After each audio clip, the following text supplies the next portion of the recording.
यानी ਇਹਨੂੰ बेलने करके ते बैलेंस हो गया सारा, ठीक हो गया।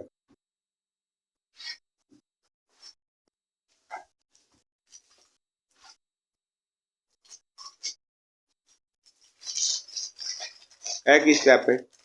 ਉੱਤੇ ਘਿਓ ਲਾਣਾ ਨਹੀਂ ਤੇ ਤਾਂ ਬਾਅਦ अच्छा, घ्यो है कि मक्खन है?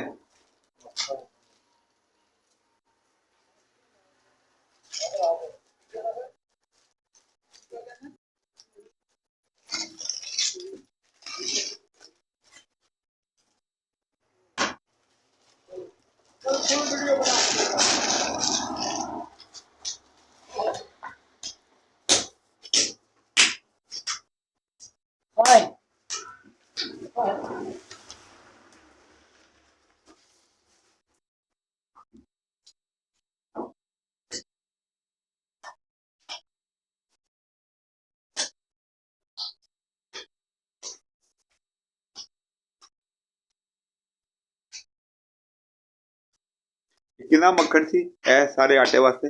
सारा इस्तेमाल हो जाएगा? कितना है? 3 किलो? अच्छा, यानी 10 किलो आटे दे विच 3 किलो मक्खन।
ਕੀ ਚਾਹੀਦਾ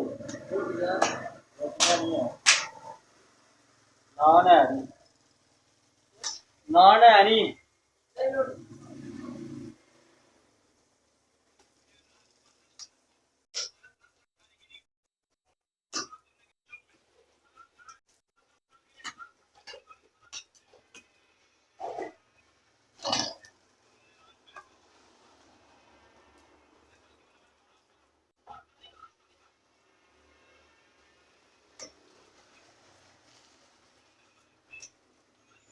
ਜੀ ਚਲੀ ਜਾ ਤੇ ਥੱਲੇ ਲਾ ਕੇ ਬਹਿ ਕੇ ਵੇਖ